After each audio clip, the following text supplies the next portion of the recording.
Mi querido Quique Vázquez, ¿cómo estás, güey? Muy contento, muy que feliz de estar aquí.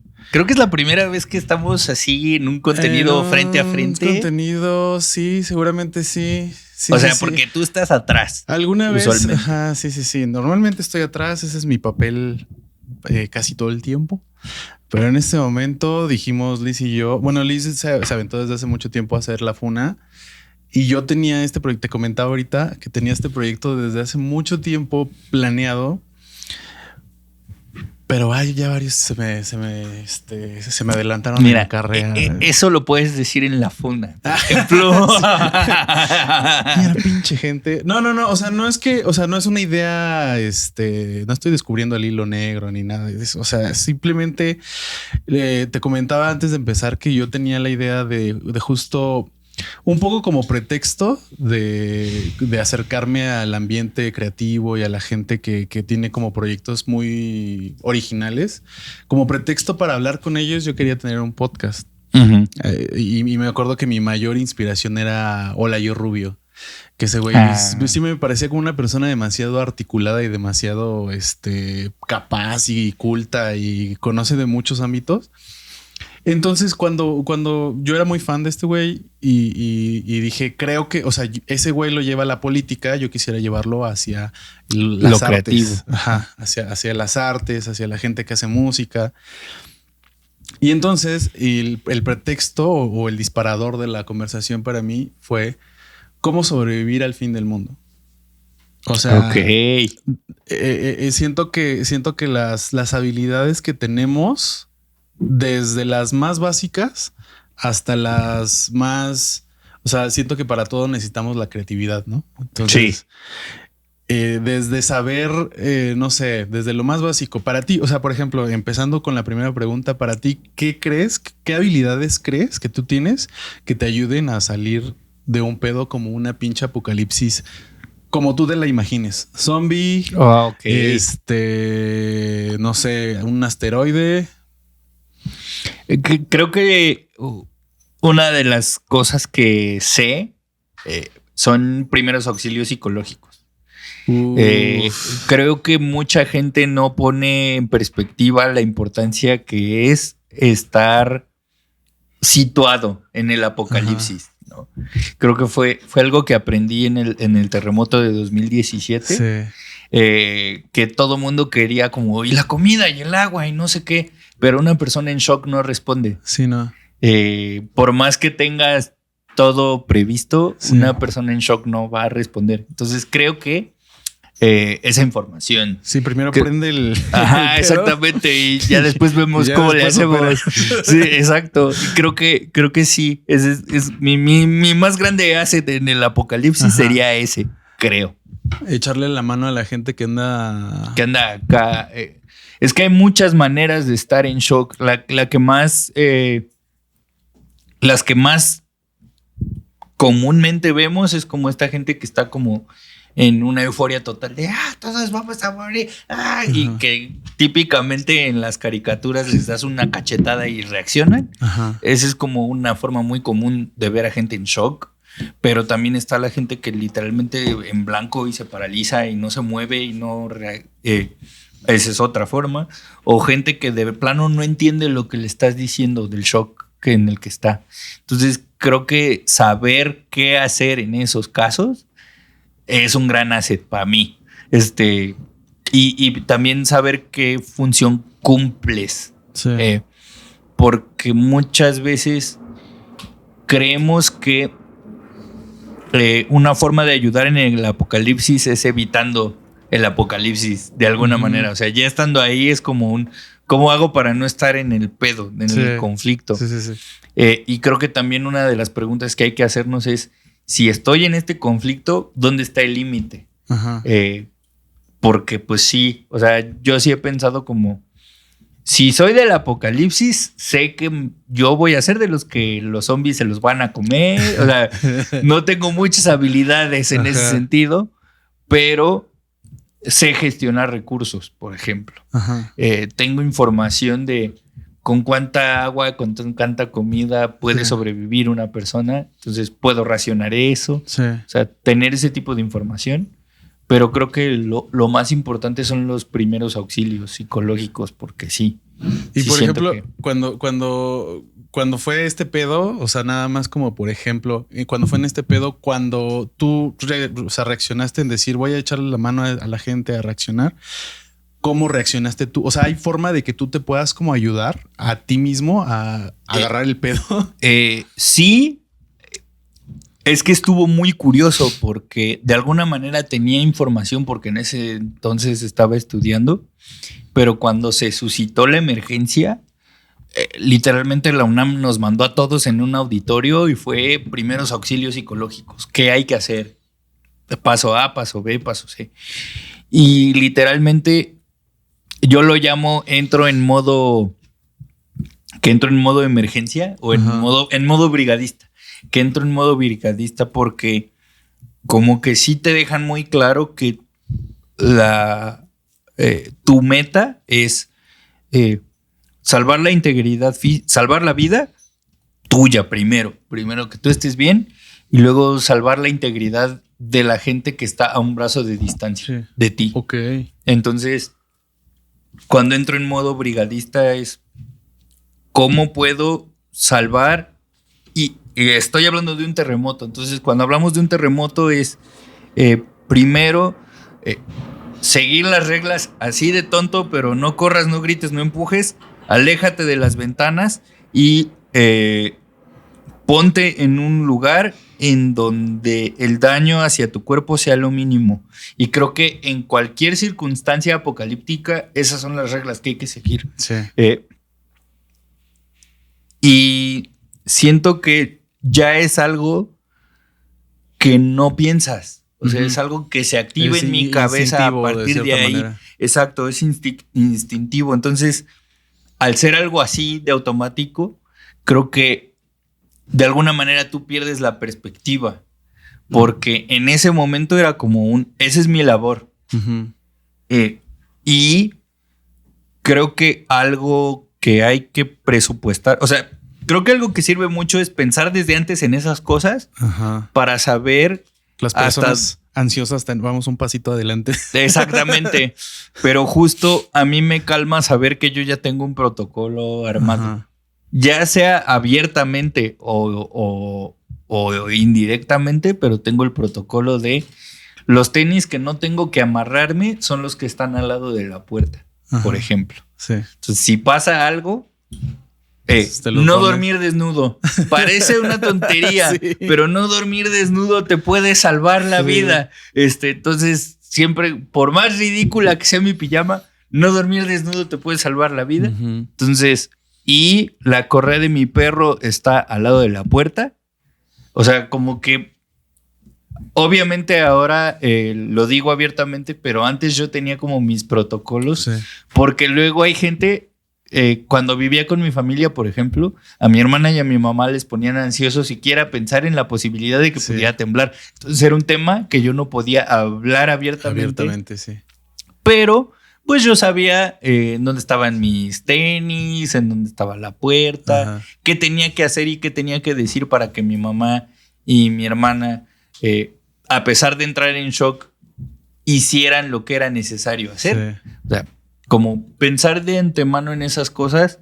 Y una vez que lo tienes pensado de antemano, es un poco como, ¿cómo te diré? En una película de samuráis, no me acuerdo quién me lo explicó, pero me explicaban que ser psicólogo era como ser un samurái, en el sentido de que el último paso para graduarte como samurái era que tú tenías que dedicar un año de tu vida a algo que no tuviera que ver con el bushido, con el samurái. O sea, ya sea cultivar arroz, hacer pinturas, kanjis, porque eso te distraía.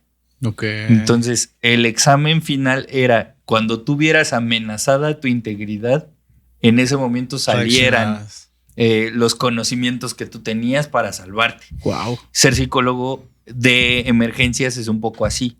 Entonces, cuando tú piensas por adelantado en esas circunstancias, confiar en que tú ya tienes tus reglas, porque cuando se dé la emergencia, como tú ya lo tienes pensado, va a salir automáticamente.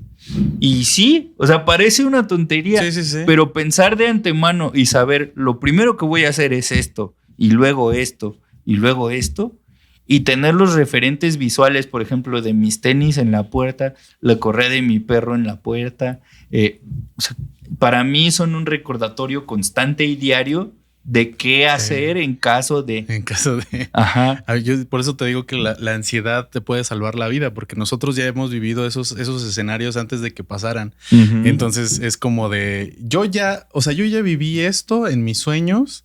En una vez que estaba cagando y se me ocurrió pensar qué pasaría si estoy cagando y empieza a temblar. Ajá. ¿No? Es decir, no, pues, o sea, de hecho, el último temblor yo me salí sin tenis y sin nada. O sea, literal, ni siquiera para ponerme las chanclas y dije, o sea, güey, o sea, voy a pisar ¿Qué prefiero, morir o pisar el piso, el concreto ahí con mis... O sea, no, pues no pasa nada.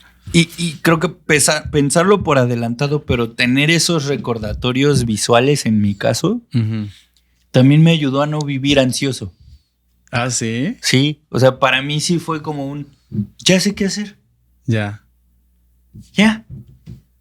Un pendiente menos en mi vida. Entonces, eso también lo aprendí mucho a partir de ese terremoto, ¿no? De uno puede hacer hasta donde uno puede hacer. Uh-huh. Porque de repente, bueno, en una emergencia así, pues claro que toda la gente se vuelca a ayudar a los demás, porque somos esa gente. México y los mexicanos somos esa gente que mientras no sea una emergencia podemos ser enemigos a muerte y montarnos la madre y que chinguen a su madre la América y las Chivas. Uh-huh. Pero cuando hay una emergencia así chingona, somos los primeros en brincar. O sea, eso es lo que a mí me gusta de mi gente. No sé si sea cultural, pero... Estuvo muy chido esa época. La neta es que sí. Y duró un buen rato. O sea, la concordia duró un buen rato. Sí.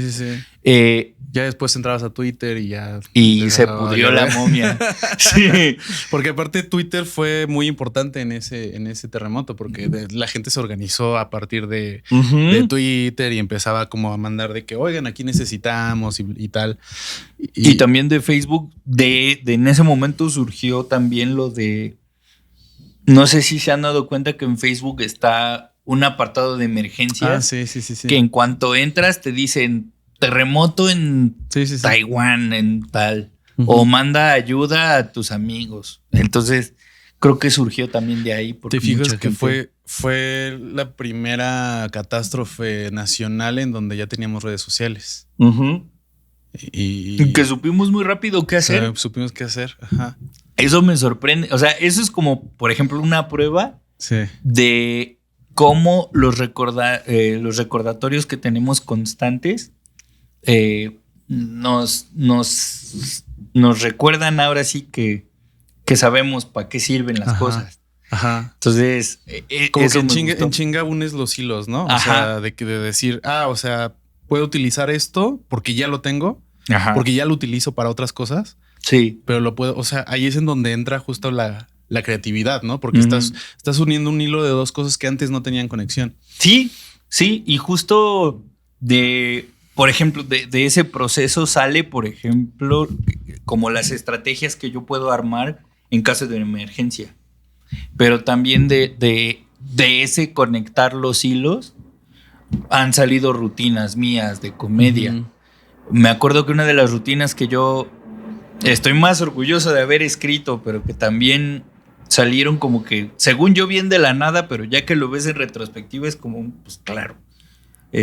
Estaba estudiando y en una materia nos pidieron un proyecto de lo que sea y que teníamos ese semestre para cumplirlo. Y yo me propuse hacer una rutina sobre un tema que estuviera estudiando. Okay. Porque para mí era un reto. O sea, en ese momento había escuchado una frase de Anthony Jeselnik, que es un comediante, que decía que la labor del comediante profesional no era hacer un chiste de lo que todo mundo sabe que es chistoso, porque eso lo hace cualquiera. Sí. Un comediante profesional tiene que hacer un chiste de algo que inicialmente no sea chistoso. Ajá. O sea, palabras más, palabras menos, lo que había dicho ese sí. güey. Y a mí no me parecía, a mí algo no me... En ese momento de mi vida, si había algo que me parecía no chistoso, era lo que estaba estudiando. Ya. Era como, puta, es que esto es un... O sea, solo a mí me interesa porque solo yo lo estoy estudiando. Sí, o sea, sí. y la gente que está a mi alrededor tampoco le parece chistoso. Es una como cosa muy seria. Si yo logro hacer un chiste de este pedo, puta, soy el mejor perro comediante de la historia en mi cabeza, ¿no? De si logro hacer este chiste, lo puedo hacer un chiste de lo que sea. Sí. Entonces hice chistes de un tema que me obsesionó en ese momento, que eran las paradojas. Hay un estudio en psicología sistémica que habla de que muchos malestares vienen de la comunicación paradójica, de que te digan sí pero no, de que por un lado te digan una cosa pero como los casi algos, ¿no? Que te dicen no somos nada pero te tratan como si fueran. Eso es una comunicación paradójica. Sí. Y yo decía, puta, si puedo hacer una rutina con esto, puta, ya alarmé y me obsesioné, güey, sí así da. recio. Sí, sí, sí. Y sí da. Sí, sí, sí. Pero justo es como esto de, parece que yo estoy creando el hilo negro, pero en realidad solo estoy juntando dos cosas que estoy teniendo ahí presentes, constantes. Que ya estaban ahí. Ajá. Ya estaban ahí. Y nomás puse el hilo que las conecta y ya.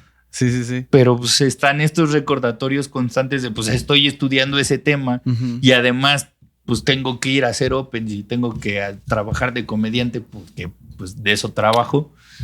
Se juntaron una cosa y la otra que están constantemente en tu mente. Ajá. Que creo que fue, estoy seguro que no te acuerdas, pero creo que fue ahí en donde te conocí. ¿Cómo? Sí, o sea, yo estaba, o sea, así súper resumidísimo. La manera en la que yo entré a la comedia fue porque una amiga que teníamos en común, Jerry y yo, quería empezar a subirse a hacer stand-up. Pero ella no era comediante. Era la primera vez que se le ocurrió, dijo, trabajo en un bar que se llama El 38 en la Condesa y voy a organizar opens. Ella conocía a Caro Campos.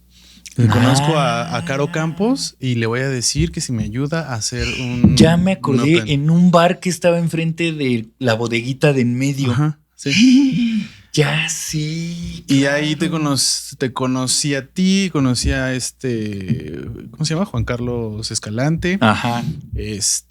A Caro Campos. Y porque ahí, ella llevaba el open. Ella llevaba el open, ajá. Entonces éramos unos morritos, Jerry y yo, y estábamos empezando a conocer gente, ni siquiera sabíamos qué pedo. Y, o sea, tampoco fue como que platicáramos mucho, nada más te saludé y X. Estoy hablando de que 2016, 2017, pues, pues sí. Ajá. Es más, yo diría que antes, porque en ese momento yo estaba probando mi material para Comedy Central. Para el Comedy Central que sí grabé. Ajá. Entonces debió ser 2015. Sí. Por ahí te conocí. Román, y yo ya te tenía súper ubicado. O sea, ya cuando pasó eso, pasaron otras cosas. Ya no hicieron el open en ese lugar. Ajá. Pasaron otras cosas. Nos empezamos a relacionar con otros comediantes. Pero sí, o sea, sí te ubicaba, pues sí te tenía como en el radar. Y ya después te volví a encontrar y sí te ubiqué, pues. Pero nos conocimos primero ahí en el 38. Ajá. ¡Wow! No manches, Román. Sí, güey. Güey, 10 años. Sí. Hace 10 años, sí, güey. Sí. Y entonces, o sea, a lo que iba justo con eso era o sea, ¿cuál fue tu primer acercamiento con la comedia? O sea, ¿cómo decidiste de estar estudiando? No mames, te conocí estudiando, güey. De estar estudiando, ¿cuál fue lo que te hizo conectar con eso? Pues sí, es que yo al principio me metí en la comedia, fue muy cagado, porque al principio yo siempre he sido muy fan del impro. Siempre me ha gustado. Entonces tomé un curso de impro con el Chaparro, que en ese entonces yo no sabía que el Chaparro hacía stand-up. Ajá. No, yo lo había visto haciendo impro, porque era fan de impro. Y cuando supe que el Chaparro hacía un taller, dije, no mames, tengo que estar ahí. Y ahí conocí a Freddy al Regio y a Macario en ese curso. Y estábamos haciendo ejercicios de impro, todo bien, y de repente Macario me jala y me dice, güey, tú sí traes como vena de comedia, pero este no es tu barrio, el impro no es lo tuyo, porque aquí son muy fresitas, son como muy suaves. Tu barrio es el stand-up, güey. En el stand-up tú puedes hablar de todas estas cosas que no te dejan aquí, porque la gente no sabe que en el impro hay una regla no escrita de no usar preconceptos, de no usar elementos como que estén en el común de la gente. Ok. Como me estoy tomando una coca. Por ejemplo, eso no está chido en el impro. Tú tienes que inventar una bebida mágica que te ayude a... Y ya después rematas con coca. Y qué raro porque la comedia, o sea, el stand-up se me hace más justo de referencias a lo que la gente conoce, ¿no? Ajá. O sea, es como lo contrario, casi. Y cuando estoy buscando un curso de comedia, me encuentro con el curso de Gloria Rodríguez, en donde me acuerdo que creo que su como que su gancho para vender el curso era tal vez no seas chistoso, pero vas a entender por qué da risa. Ok. Entonces como que lo que ella vendía era como no te puedo garantizar que lo que aprendas aquí te haga chistoso de primer impacto, pero vas a entender cómo funciona. Y no mames, o sea, yo siempre me ha gustado aprender muchas cosas y yo tenía esta inquietud desde hace mucho de por qué la gente se ríe, porque a mí me pasaba mucho de manera involuntaria. O sea, la gente se reía, yo no entendía por qué se reía, pero se reía. Ajá. Entonces dije, bueno, al menos voy a entender por qué se ríen. Yeah. Si me cumple esa promesa, yo la armo. Okay. ¿No? Y tiene que ver, ¿no? O sea, porque, o sea, estudiaste psicología. Y al mismo tiempo, el ser comediante es un poco eso, la búsqueda de las actitudes de las personas. Una de ellas, pues la risa, ¿no? Sí, o sea, al menos el stand-up comedy, como me lo enseñaron, es de ser muy observador. Porque es encontrar un punto en donde la gente se identifique, pero encontrarle una vuelta que nadie haya pensado. Sí. A eso que todo mundo vemos diariamente y que quizá no le puedes encontrar nada chistoso porque justo lo ves diario. Y cuando vi que la comedia viene de eso, de darle una perspectiva distinta a algo muy cotidiano, me empezó a obsesionar. O sea, empecé a buscar como esas cosas en todo lo que hacía. A veces hasta yo me hartaba mucho porque era como...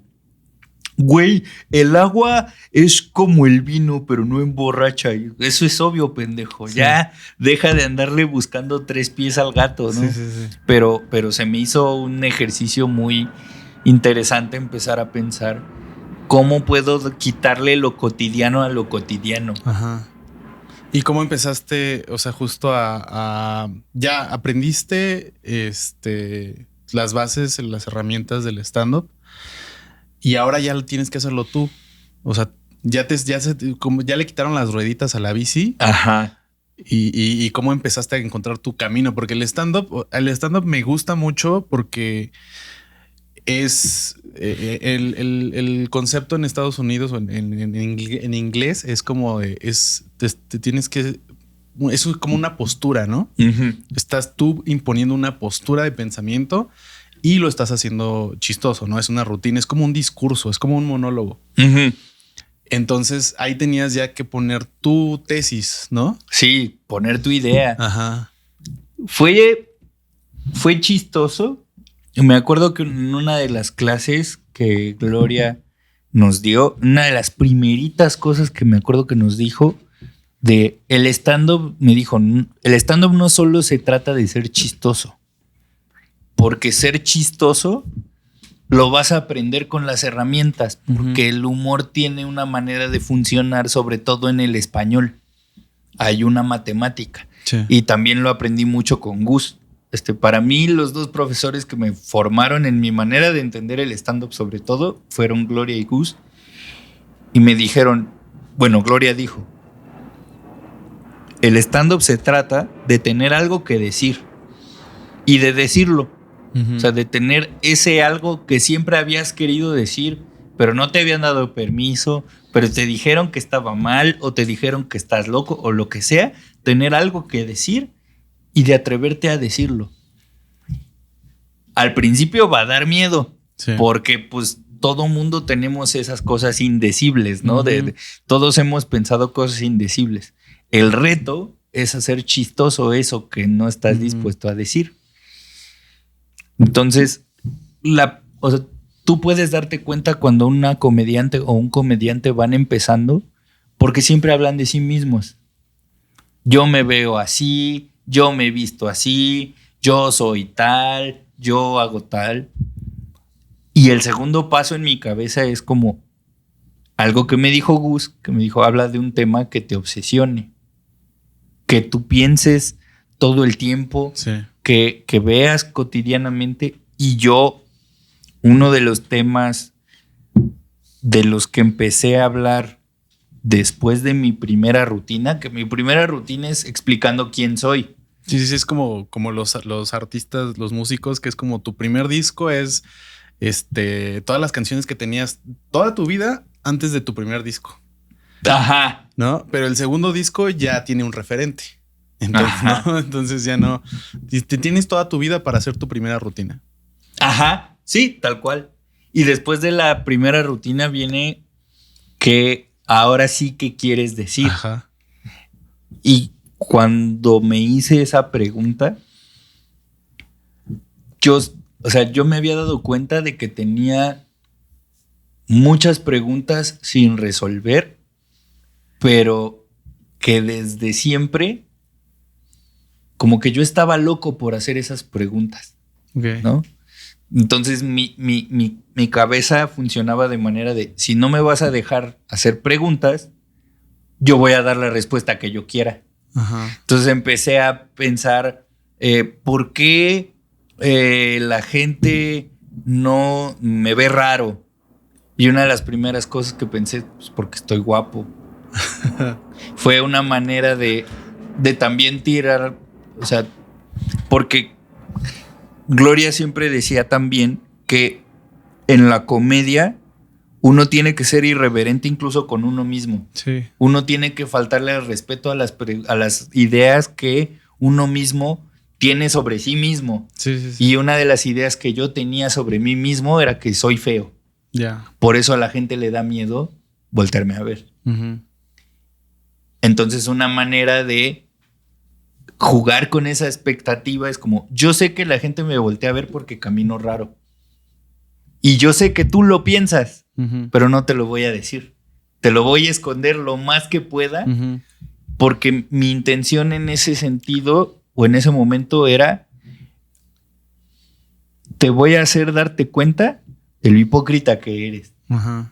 Porque voy a jugar con esa expectativa todo el tiempo y la voy a reventar cuando yo quiera. Uh-huh. No cuando tú quieras, ni de la manera en que tú esperas, porque la manera en que la gente esperaba que yo hiciera chistes era, pues que está chueco, no, uh-huh, que parece zombie. Y la línea que seguí fue de, ya sé que soy guapo, uh-huh, ya sé que soy inteligente.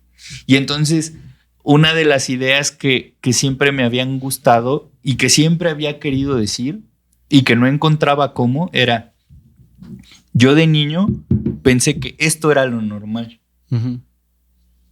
Después me hicieron darme cuenta de que no. Pero yo de niño y por mucho tiempo en mi vida pensé que vivir la vida como la vivo era lo normal. Entonces, si te das cuenta, en mis primeras rutinas, después de mi primera rutina, muchos de mis chistes era como pues vas a tu centro de rehabilitación, ¿no? Como todos. Y la gente se reía y era como, chinga, ¿que no todos vamos o qué? Ajá. O sea, como mucho de mi humor se recargaba, sí, de esta inocencia de, ¿cómo que no a todos los rehabilitan? ¿Por qué? Si está chido. Y salió el chiste de las terapeutas, porque yo o sea, parte de esta perspectiva de esto es lo normal, ¿no? Lo normal es enamorarte de tu terapeuta, porque pues obvio, todos tenemos terapeutas, ¿no? Y pues está la terapeuta que está sabrosa. Entonces me acuerdo mucho que en ese entonces, cuando estaba explorando esas ideas, en ese entonces Katia Vega, que era una comediante ciega, trabajaba de fisioterapeuta. Y me acuerdo que una de las veces que probé ese chiste, estaba cagada de risa, pero me acuerdo que cuando me bajé del Open me dijo, te odio, cabrón, acabas de arruinarme la vida, güey. Y yo, ¿por qué? ¿Ahora qué hice o qué? Me dijo, güey, soy fisioterapeuta y soy ciega, cabrón. Jamás pensé en mi vida que una persona a la que yo le doy rehabilitación me estuviera morboseando hasta que escuché tu puta rutina, güey. Ya nuevo miedo desbloqueado, güey. Ajá. Entonces, cuando vi esas reacciones de la gente, porque la risa que más me gusta provocar es esa risa de culpa. De no me tendría que estar riendo de esto, pero verga, ¿por qué me estoy riendo de esto? Vienen de estas ideas de yo lo pensé, pero tú lo dijiste. Sí. Entonces, sí, a veces solo hay que arrimarle la pregunta a las personas, ¿no? Ajá. Y me empezó a gustar mucho eso de tener este personaje, por llamarle de alguna manera, que dice lo que tú estabas pensando. Sí. Y entonces me empezó a obsesionar un poco esta idea de qué no está diciendo la gente cuando hace lo que hace. Entonces empezaron a salir chistes del tipo como el de los horóscopos. O sea, ese chiste también me encantaba porque en mi cabeza en ese entonces es todo mundo buscamos a quién echarle la culpa. Y cuando no tenemos a quién echarle la culpa, ¿a quién le echamos la culpa? Entonces me empecé a clavar. Y pues ahorita es muy obvio. Ahorita están los diagnósticos en redes, los signos zodiacales, herida de la infancia, herida de abandono. Porque es cuando no tenemos a quién echarle la culpa. Entonces empezaron a salir esos chistes. Y me di cuenta que uno de los temas que más me gusta explorar en la comedia son esos. De qué estoy diciendo, o más bien, qué no estoy diciendo cuando estoy haciendo cosas, ¿no? Sí. ¿Qué no estoy diciendo cuando digo, no, es que tu ascendente es tal y tal? Es como, no quieres, no tienes una explicación decente, o la explicación que sabes que te parece demasiado tonta, entonces te vas por acá. Por algo más tonto para que nadie se dé cuenta de lo que tú crees que es tonto. Sí. Entonces empezaba a coquetear con esas ideas y me gustaba porque de repente me empezó a pasar el chale no lo había pensado o el chale no lo había visto así y esa reacción me gusta también. Y ahora es algo que haces con cómo me lo explico. Ajá. No, sí. O sea, sin querer como que se conectó también con eso. Sí. Y que digamos que dependiendo de dónde estoy parado le voy subiendo los decibeles a algo, ¿no? Si estoy en cómo me lo explico, le subo los decibeles a la explicación, a lo que conozco o a lo que investigué. Y si estoy en la comedia, le subo los volumen al absurdo. Que son los mismos ingredientes en cómo me lo explico. O sea, están los memes para explicar una tontería, ¿no? O están los ejemplos ridículos, pero al final la comedia funciona así. Y me empezó a obsesionar mucho esto de lo que... Estas dos cosas, ¿no? De tener la oportunidad de decir algo que siempre había querido decir, pero no hallaba dónde decirlo. O encontrar esas cosas... que no se dicen, pero al hacerlas las decimos. Entonces es como esta gente que dice, no quiero ofender, pero y sabes que te va a ofender inmediatamente, ¿no? Sí. Entonces, justo eso de ¿por qué tenemos que avisar para ofender? ¿No? Te ofendo y ya. Sí. Pero ¿por qué avisa la gente? No es por ofenderte, pero... Y es como decir... en este momento voy a proceder a ofenderte de la manera más horrible. Ajá. Entonces empecé como a buscar estas cositas y me parecía muy chistoso. Es que el stand-up es como una exploración de los hábitos y costumbres humanos pendejas. O sea, Ajá. que por algo dan risa, porque, o sea, son cosas que no tienen a veces sentido, pues. O que conectan con muchos, que todos tenemos ese tipo de contrariedades o, como dices, paradojas. Sí, y fueron temas que me empezaron a obsesionar. Por ejemplo, algo que vi era que la gente está habituada a los finales felices porque la vida en general no tiene finales felices. Ningún final es feliz. Y de esta idea de los finales felices salió la rutina de Van Gogh.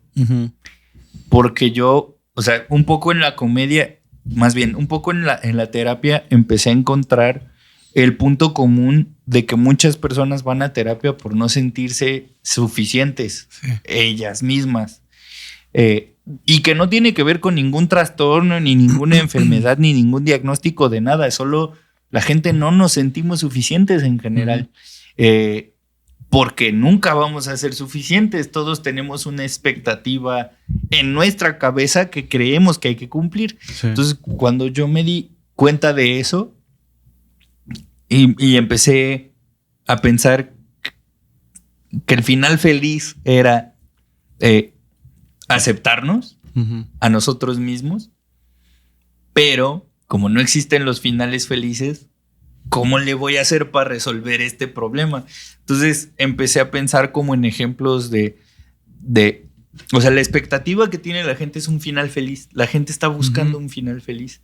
Y mi reto como comediante es ¿cómo voy a romper esa expectativa sin tirarte a la mierda de no, la vida ya empezó, hijos de su perra? O sea, yo no quería ser ese güey amargado, pero sí quería romper esa expectativa de ay, al final este güey va a decir que todos vamos a encontrar a esa persona que nos va a hacer sentir aceptados. No, uno de lo que más risa me dio fue, no me acuerdo si fue un comediante o fue un lugar que yo lo leí. Era como, a mí me da mucha risa, pero para alguien tú eres Brad Pitt. Ajá. Pero no eres Brad Pitt, güey. Yo lo sé, tú lo sabes, el mundo lo sabe. Ajá. Ni siquiera Brad Pitt se considera a sí mismo Brad Pitt, ¿no? Ni siquiera Jason Momoa. Henry Cavill no se considera a sí mismo el Henry Cavill que yo veo, ¿no? Entonces, justo me empezó a dar mucha risa como esta idea de mi peor es nada. Ajá. De esa frase surgió como el aquí está, ¿no? La iluminación de yo nunca me relaciono con la mejor persona del mundo, o más bien, la persona que se relaciona conmigo nunca se relaciona desde mi punto de vista con lo mejor que haya visto en su vida. Se relaciona con su peor es nada. Porque yo a mí mismo me veo como mi peor es nada. Sí, o sea, yo soy el peor es nada de alguien. Nunca, o sea, no conozco a la persona que se vea como lo más chingón del mundo. Y es totalmente entendible porque todo el tiempo estamos persiguiendo esta idea ridícula de la mejor versión de ti mismo que nunca va a llegar. Es como tener un palo y una zanahoria ahí. Pero me da mucha risa la posibilidad de reconocer que todos somos el peor es nada. Y nuestras acciones a veces son nuestras peores nada, ¿no? O sea, ajá, exacto. ¿No? O sea, eso me empezaba a dar mucha risa. Que por todos lados te están diciendo, no, tú eres a imagen y semejanza de Dios. Y si lo crees, lo creas. Y la sociedad es el espejo con el que te reflejas. Pero todos en algún momento de nuestra vida hemos tenido esta idea de, la neta es que soy peor es nada. Ajá. Entonces, como me enseñaron que la comedia es sorpresa, ¿qué te parece? ¿Qué tan sorpresivo es hablar a alguien honestamente de todos sabemos que todos somos peores nada, ¿no? Sí. Abracemos la idea de que somos peores nada. Y de ahí surge el chiste de Van Gogh. Que a mí me encanta. O sea, a mí me gusta mucho este tema.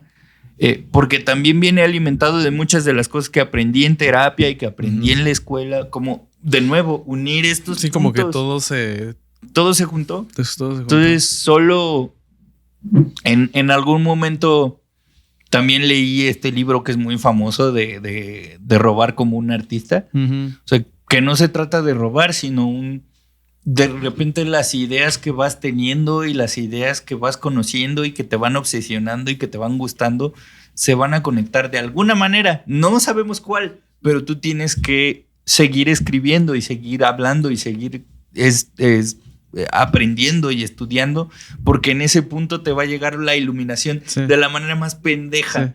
Y en mi caso, mi manera más pendeja fue la expresión peor es nada. Sí. Siento que ese librito como que fue una palmadita en la espalda para muchos que nos dedicamos a la cuestión creativa, porque fue como, o sea, yo antes de eso, o sea, yo venía, por ejemplo, de saber lo del tema de los plagios de Panda, por ejemplo, ¿no? Y yo venía justo de quiero aprender a tocar guitarra, quiero aprender a componer, pero no les quiero copiar. Tengo que, ¿no? Y tengo que, pero quiero tener mi propia voz, pero quiero saber cómo se hace. O sea, es como, ¿qué hago pues, no? Y entonces lo primero que hace un músico al aprender es tocar covers. Que es un poco lo que pasa con los estandoperos, ¿no? El primero voy a copiar fórmulas. A lo mejor yo ocupo mis experiencias como tal, pero hay fórmulas o hay formas de llegar al chiste.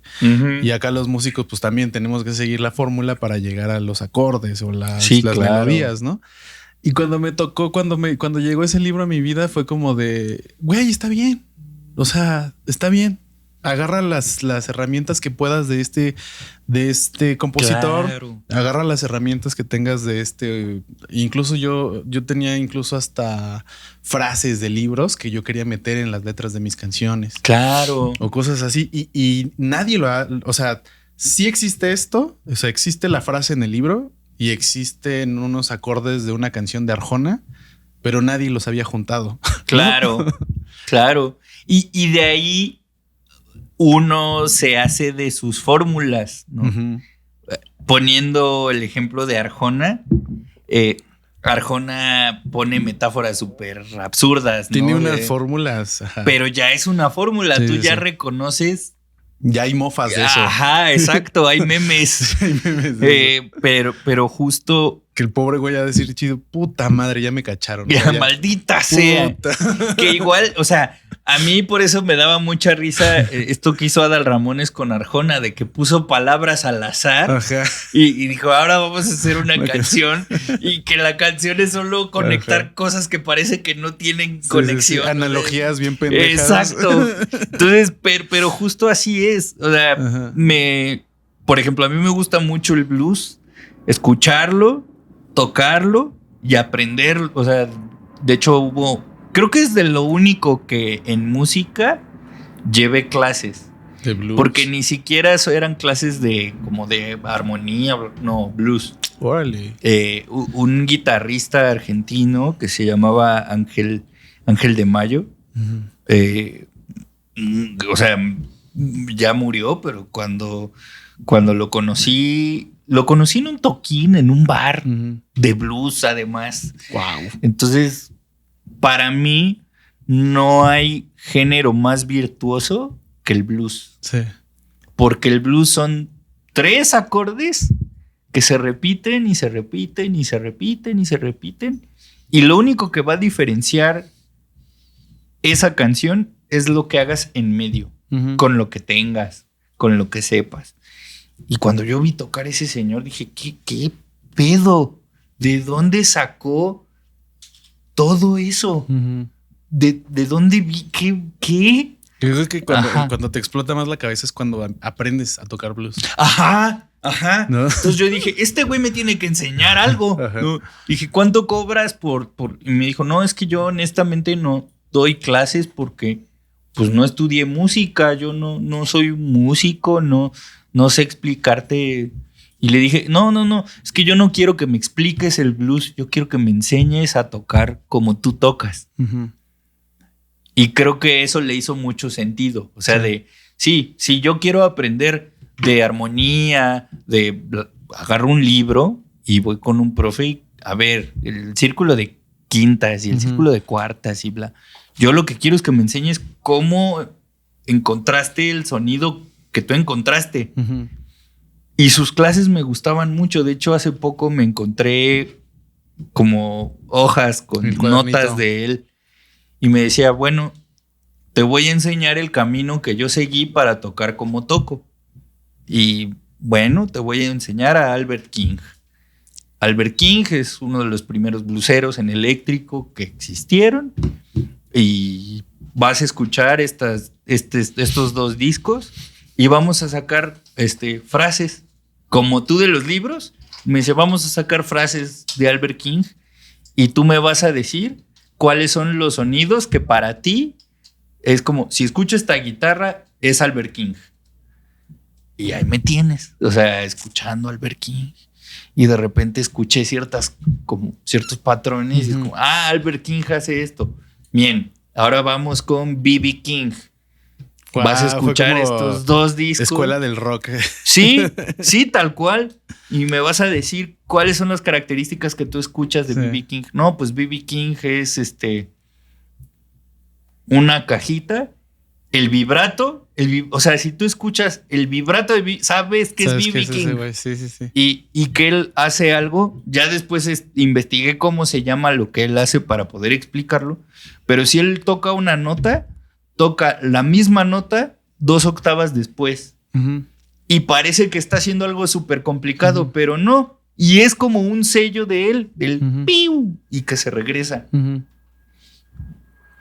Y siento que hacer comedia también es un poco eso. Sí.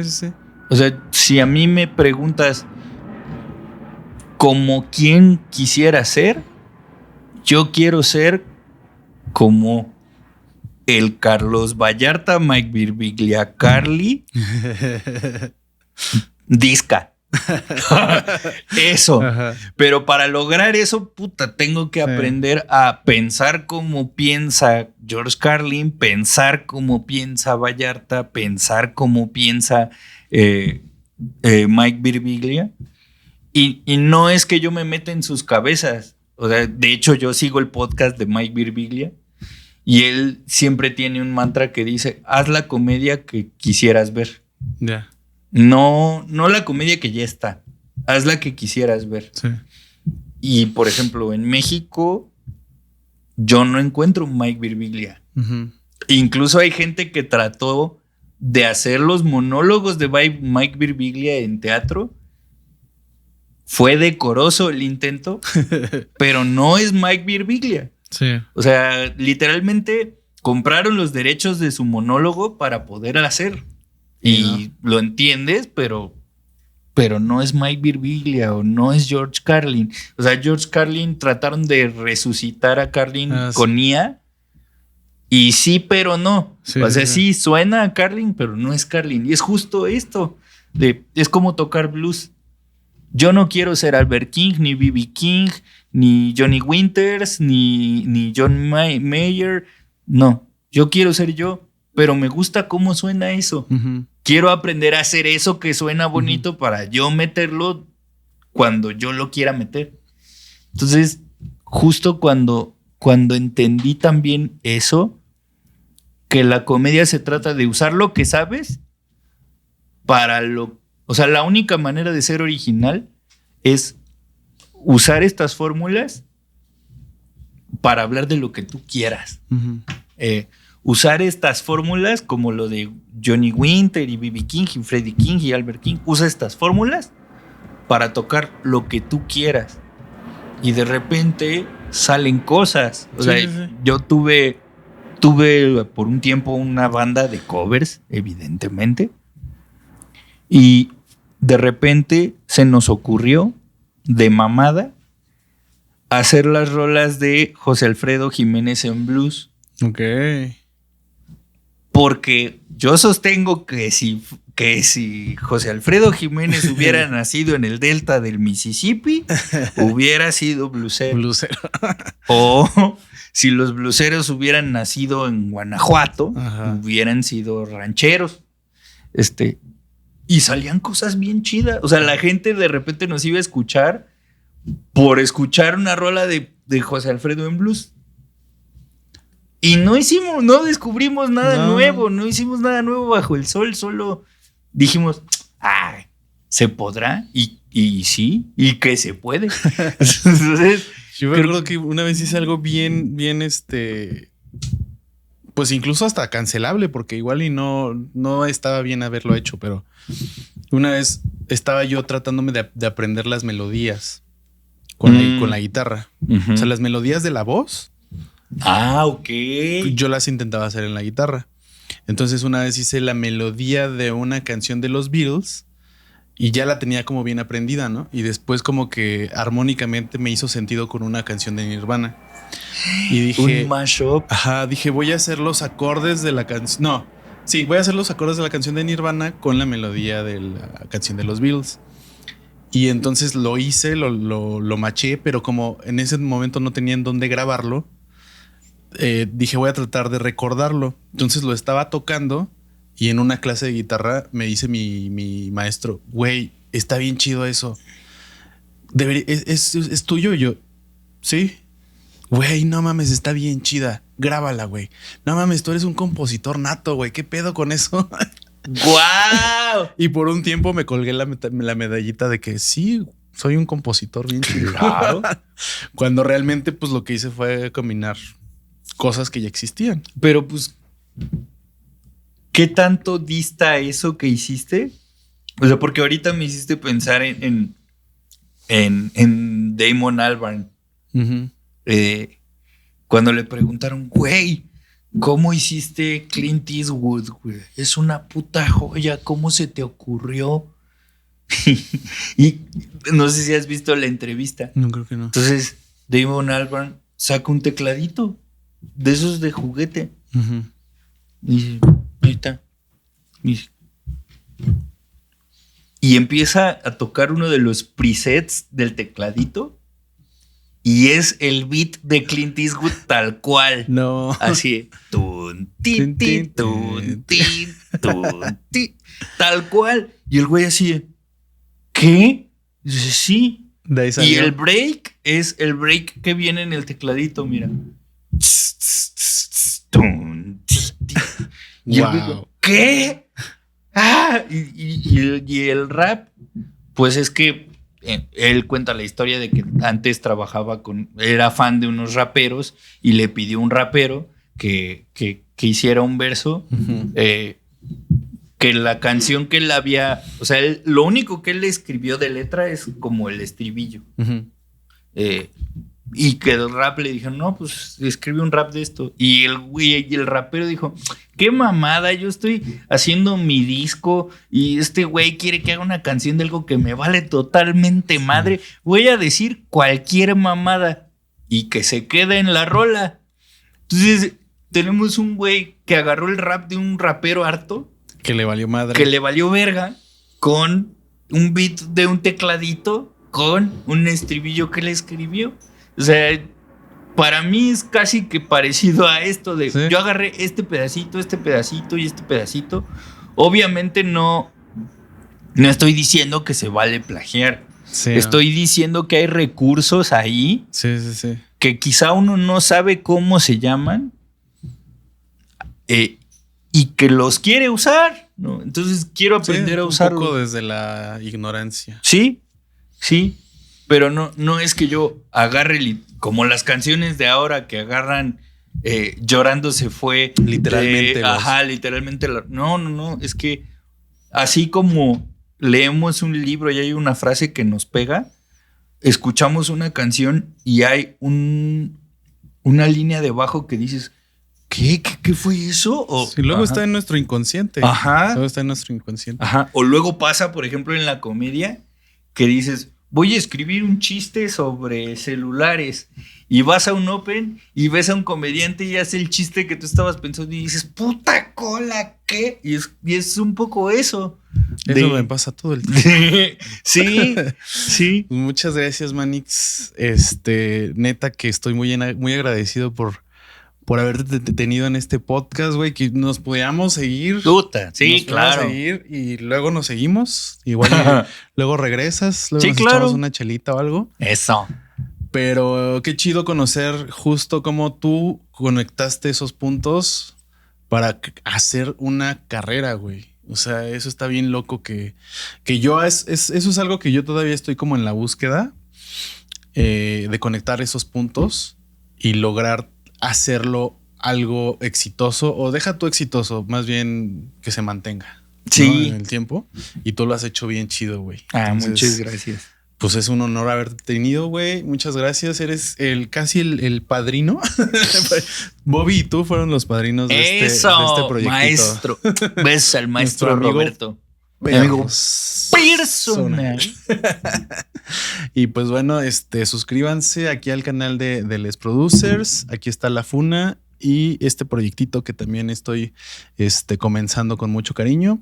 Y pues suscríbanse, sigan a Quique Vázquez en Quique Bien Parado, @Quique Bien Parado. Sí.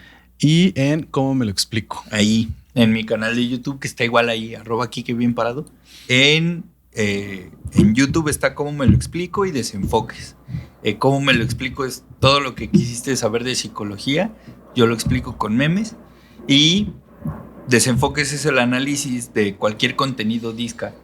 Entonces, ahí vayan, déjenme su like, suscríbanse, pásense. Un shout out a Luz porque esos memes están on point. Rifa y controla y cada vez domina más la consola.